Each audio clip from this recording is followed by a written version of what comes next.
Halo, Supadi. Kembali lagi di konten awam. Jadi kemarin saat di masjid, biasalah kita kumpul bapak-bapak ngobrolin keadaan yang ada terjadi sekarang ini. Jadi ada yang bercerita bahwa, oh dia dulu beberapa tahun yang silam sempat beli emas nih. Tahu-tahunya harganya udah naik sekarang. Dan kebetulan anaknya sudah mau masuk kuliah, emas yang dulu disimpan saat dijual itu melonjak drastis. Jadi sangat-sangat senang ceritanya sang bapak. Lalu ada lagi bapak yang lain juga bercerita keadaan sekarang kalau di luar itu tampak seperti tidak baik-baik saja. Banyak yang demo, banyak yang rusuh. Syukurlah ya daerah kita tidak begitu banyak orang yang anarkis. Ya mungkin kalau di daerah desa-desa yang seperti desa yang saya tempati ini, masyarakatnya cukup campur ya, sukunya cukup banyak, terus ada yang non muslim juga, jadi terkesan cukup erat persaudaraannya, sehingga tampak tidak begitu, walaupun apa yang terjadi di Jakarta saat yang lalu, banyak warga di sini juga yang merasakan bahwa mereka tidak setuju dengan keadaan yang sekarang. Cuma kalau untuk sampai anarkis mungkin tidak sampai terpikirkan untuk orang-orang yang ada di desa. Nah, lalu berita yang berikutnya lagi menjadi bahan topik pembicaraan ala bapak-bapak yang ada di masjid.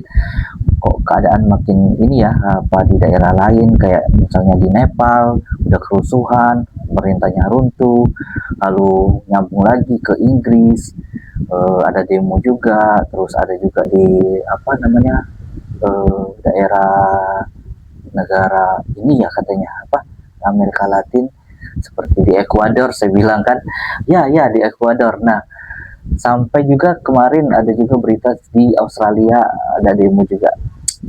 Jadi saat ini kita ditampakkan berita-berita yang seperti itu bisa menjadi apa ya namanya, pembicaraan yang cukup menarik untuk kita bahas di konten kali ini.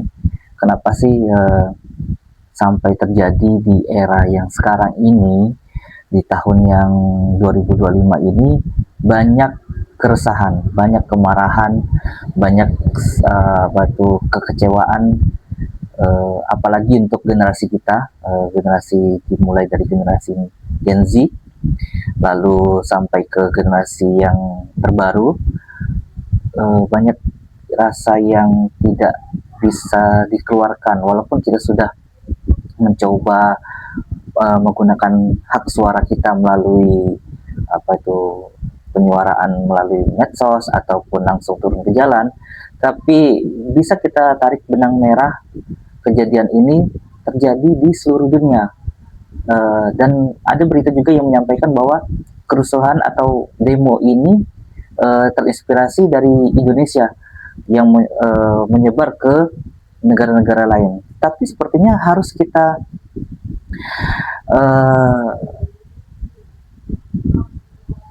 refleksi lagi bahwa apakah betul benar-benar dari Indonesia inspirasi demo ini, atau benar-benar ada kemarahan atau kekecewaan yang memang betul-betul menjadi benang merah yang dirasakan oleh masyarakat seluruh dunia saat ini. Mari kita bahas, yuk kita mulai.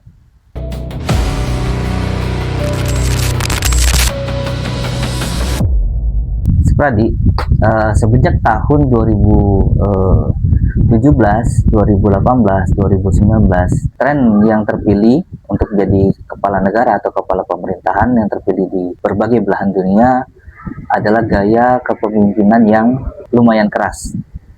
bisa dibilang garis keras juga.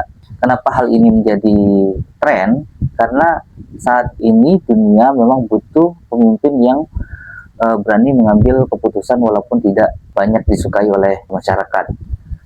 Dan satu lagi yang menjadi tren saat ini adalah masyarakat yang sudah mulai bisa membedakan apa saja yang mereka inginkan dari pemerintah. Mereka bisa memberikan masukan atau mereka bisa memberikan kritik, baik itu dari media sosial ataupun dari demo di depan kantor pemerintahan. Jadi ketika kita sudah mulai berani untuk menyuarakan dan pemerintahan yang sudah terpilih adalah pemerintahan yang cukup keras, maka mereka akan mulai mengontrol bagaimana pemerintahannya tetap stabil. Lalu yang namanya media, biasanya media-media mainstream itu akan sedikit sekali memberitakan berita-berita yang dampaknya akan memberikan istilahnya apa itu tren negatif kepada pemerintahan. Biasanya untuk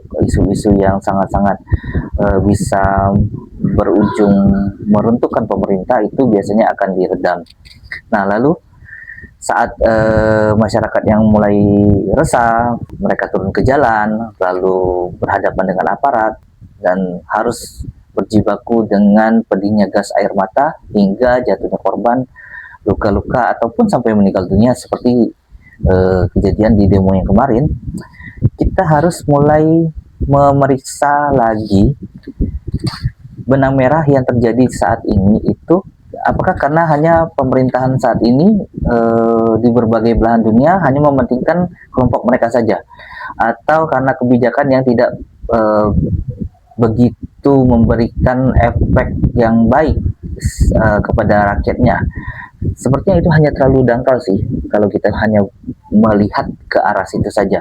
Pertanyaan sesungguhnya itu yang bisa kita lihat adalah kenapa generasi kita saat ini sangat marah, sangat kecewa di saat isu yang menjadi topik hangat saat ini bukan hanya isu di satu negara tetapi isu di seluruh dunia, malahan di 4 benua sekaligus. Bisa kita lihat di Indonesia, di Nepal, terus di Inggris, Ekuador, Australia.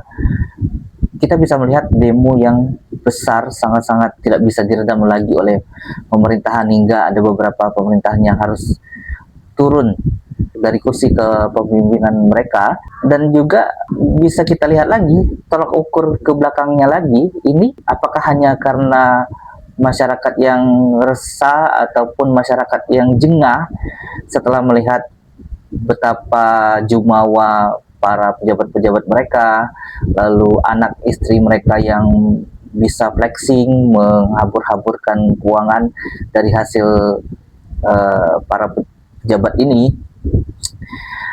Ya, sedangkan kita sebagai rakyat, kita harus berhadapan dengan ekonomi yang tidak begitu memihak kepada kita, efek ekonomi global, lalu kesempatan kerja yang tidak semua rata ke semua orang, hingga sesuatu yang di luar kontrol kita seperti keputusan tentang harga BBM atau kenaikan tarif pajak. Ini kan semuanya di luar kontrol rakyat nih. Nah, jadi mari kita lihat lagi benang merah yang saya sebutkan dari awal tadi. Benang merah apa sih sebenarnya yang menyebabkan generasi kita sangat-sangat marah saat ini? Yang pertama adalah kita diberikan peta harta karun yang sudah usang. Generasi sebelum kita, para orang tua kita sebelumnya diberikan peta harta karun oleh orang tua mereka, bahwa yang menjelaskan bagaimana cara hidup dengan baik hingga kita mendapatkan harta karun di dunia ini. Yang pertama adalah sekolah yang benar, sekolah yang rajin, sekolah yang pintar, lalu cari kerja yang baik, dan kalau bisa cari kerja yang aman, yang ada pensiunannya. Lalu berikutnya jangan lupa menabung, dan nanti kamu di ujung akhir perjalanan kamu, kamu akan ketemu titik X. Nah, ketemu titik X ini adalah harta karun yang bisa kamu dapatkan. Apa itu harta karunnya? Yang pertama, pekerjaan stabil. Yang kedua, kamu bisa memiliki rumah. Yang ketiga, kamu bisa menyekolahkan anak lebih baik dari kamu. Dan kamu bisa memberikan fasilitas kepada keluarga kamu lebih baik dari saat kamu masih menjadi anak. Nah, lalu apakah peta itu nyata? Ya, untuk generasi sebelum kita, peta itu sangat-sangat nyata dan sangat-sangat berguna. Tetapi apakah peta itu masih berguna untuk kita saat ini? Kenyataannya, setelah kita berusaha sekolah dengan rajin, berusaha memberikan yang terbaik, lalu kita berusaha bekerja dengan lebih giat lagi, bahkan terkadang saking giatnya kita mengambil kerjaan sampingan di saat orang lain harus libur, kita juga di akhir pekan atau malam hari kita mengambil kerjaan yang lain seperti ambil ojek online, siang kita kantor, malam kita ngojek, atau pada saat liburnya kita mengambil pekerjaan seperti jualan online ataupun pekerjaan-pekerjaan profesional yang lain. Itu saking rakyat kita saat ini kalau bisa dibilang tidak bekerja lebih giat, saya bilang justru kita mungkin lebih bekerja lebih giat lagi dibanding generasi kita sebelumnya. Lalu apa yang kita dapatkan? Saat kita sudah sampai di titik X yang seperti dijanjikan oleh peta harta karun orang tua kita generasi sebelumnya, kita tidak menemukan apa yang dijanjikan. Peta itu udah usang. Yang kita temukan sekarang harga bahan pokok lebih tinggi, harga rumah yang melejit, bahkan belum lagi pajak yang sana sini yang harus kita bayarkan. Lalu pekerjaan yang stabil sekarang sulit kita dapatkan. Karena kebanyakan sekarang kita lebih banyak pekerjaan yang kontrak. Bahkan pun pemerintah kita untuk PNS-nya pun mereka berpikir merubah sistemnya dengan cara sistem P3K, atau ya bisa dibilang ini pekerja kontrak juga, walaupun istilahnya mereka bekerja ditanggung oleh APBN atau APBD pemerintah. Sekarang kita harus melihat misalnya para pejabat kita ataupun anggota dewan kita yang cukup bekerja 5 tahun saja, mereka bisa menerima pensiunan yang seumur hidup ditanggung oleh negara. Nah, ini kan keterbalikan yang kita terima. Nah, inilah peta harta karun yang sudah usang yang diberikan oleh generasi kita sebelumnya, tidak bisa kita dapatkan. Ini adalah salah satu pemicu dari kemarahan yang jadi benang merah di seluruh dunia saat ini. Lalu benang merah berikutnya adalah panggung sandiwara demokrasi. Janji apa yang diberikan demokrasi kepada kita?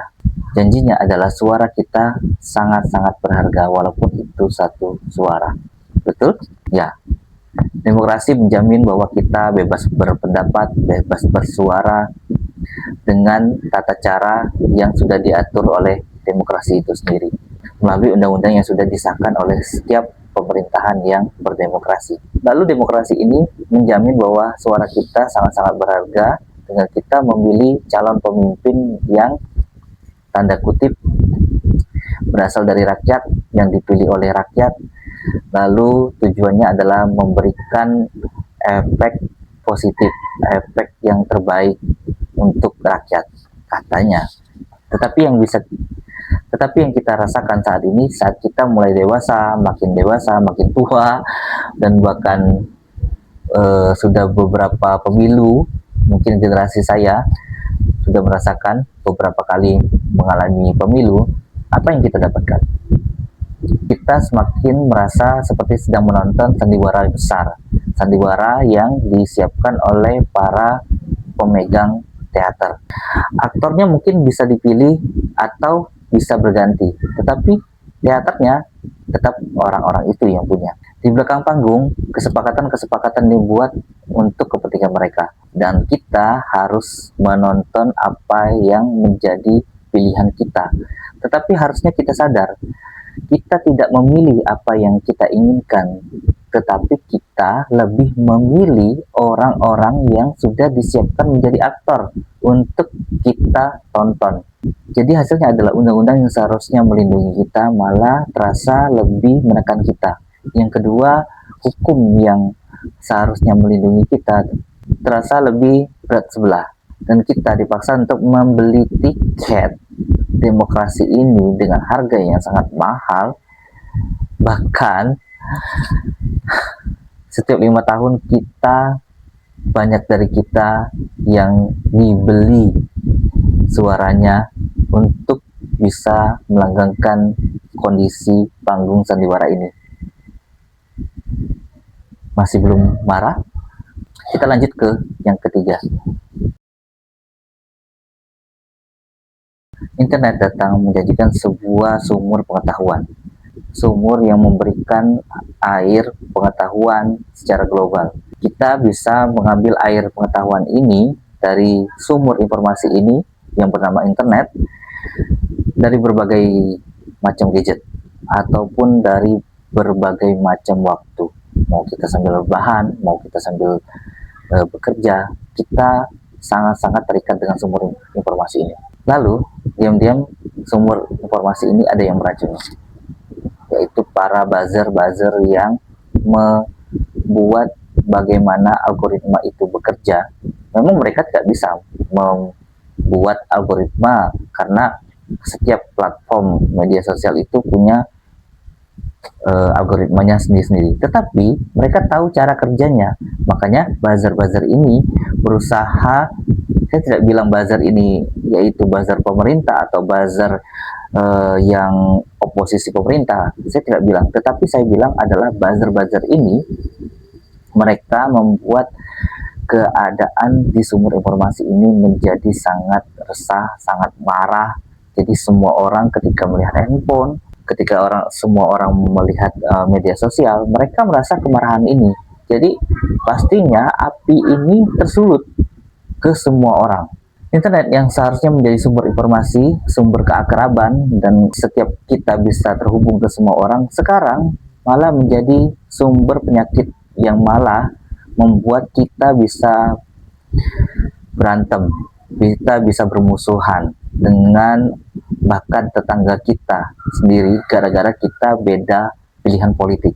Dan bahkan banyak seperti di kegiatan pemilu kemarin, berapa banyak keluarga yang harus cerai gara-gara suami dan istrinya beda pilihan politik. Nah, ini yang menjadi racun di sumber informasi kita saat ini. Jadi setelah sampai ke 3 sub pembahasan ini, kita bisa tahu nih bahwa pertama, generasi kita memegang peta yang sudah usang. Yang kedua, kita harus menonton panggung sandiwara demokrasi kita saat ini. Yang ketiga, kita meminum air dari sumber pengetahuan yang sudah diracuni oleh para buzzer-buzzer. Sekarang kalian paham kan kenapa generasi kita saat ini dalam keadaan yang marah? Nah, lalu setelah kita tahu kenapa kita marah saat ini, apakah kita ingin ikut terus dalam kemarahan ini? Dan kita punya 2 pilihan jalan. Yang pertama adalah kita menyerah, apatis, dan pasrah pada keadaan.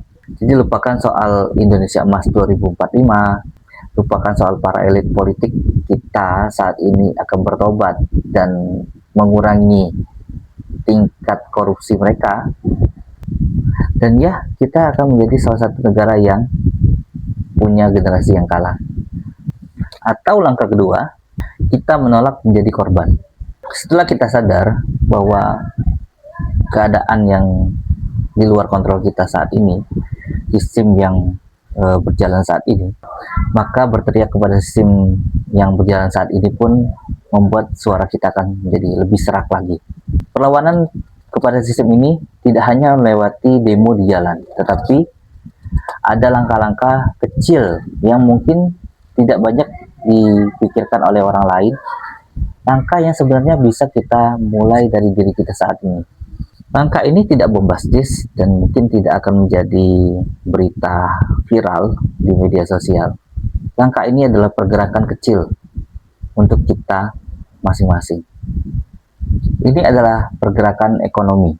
Alih-alih kita mengeluh soal e-commerce yang raksasa, yang memberikan diskon besar-besaran, kita bisa memulai dengan sengaja membeli di warung tetangga kita. Walaupun harganya mungkin sedikit lebih mahal dari toko-toko retail yang sudah modern, tetapi kita bisa mulai membuat rantai ekonomi yang solid antar warga. Dan saya yakin langkah ini pun pasti lebih adil dan manusiawi untuk kita semua.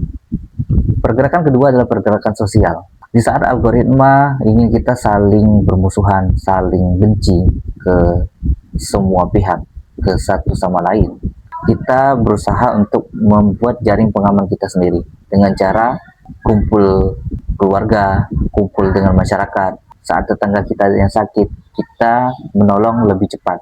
Saat ada musibah pun, kita tidak hanya mengeluh dan berharap bantuan dari negara.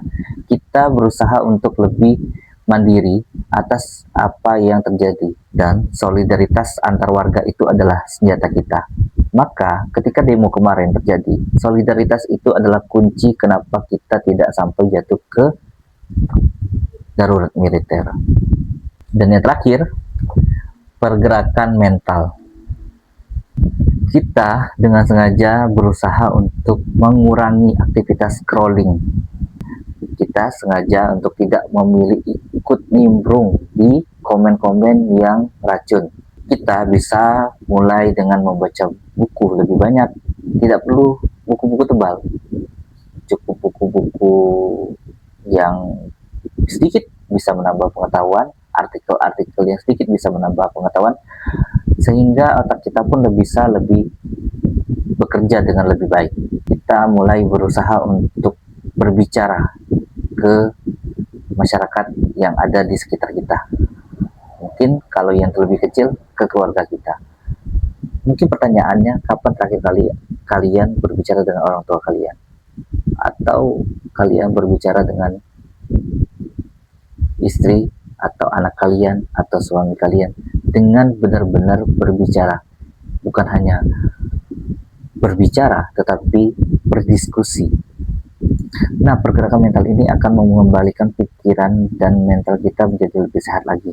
Ini bukan berarti kita tidak peduli dengan keadaan sekitar atau kita tidak peduli dengan keadaan negara kita, tetapi kita membalik logikanya. Kita mulai dari hal yang terkecil yang bisa kita lakukan atas yang bisa kita kontrol sendiri, sehingga dengan upaya kolektif di semua lini lapisan masyarakat, hal ini pasti berbuah manis. Sehingga ketika kita bersuara, satu suara ini akan sama gaungnya dengan suara-suara yang lain, dan kita akan mengurangi suara-suara yang bernada kemarahan atau kebencian. Tentu suara ini akan berdaya dan solid untuk kemajuan negara kita juga.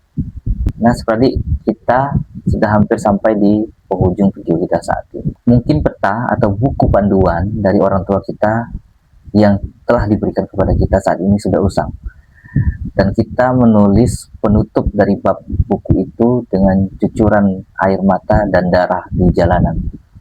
Kita berusaha mensuarakan lewat demo, kita mensuarakan aspirasi kita, dan itu menjadi penutup untuk bab buku tersebut. Tetapi hal itu bukan jadi akhir cerita untuk kita saat ini. Kita masih punya jalan panjang untuk menjalankan hidup kita di negara kita tercinta, Indonesia. Jadi cukup sampai sekian untuk video kali ini. Silahkan tulis di kolom komentar, kita bisa diskusi apapun di sana. Jangan lupa subscribe, dan sampai jumpa. Selamat datang di Masyarakat Baru.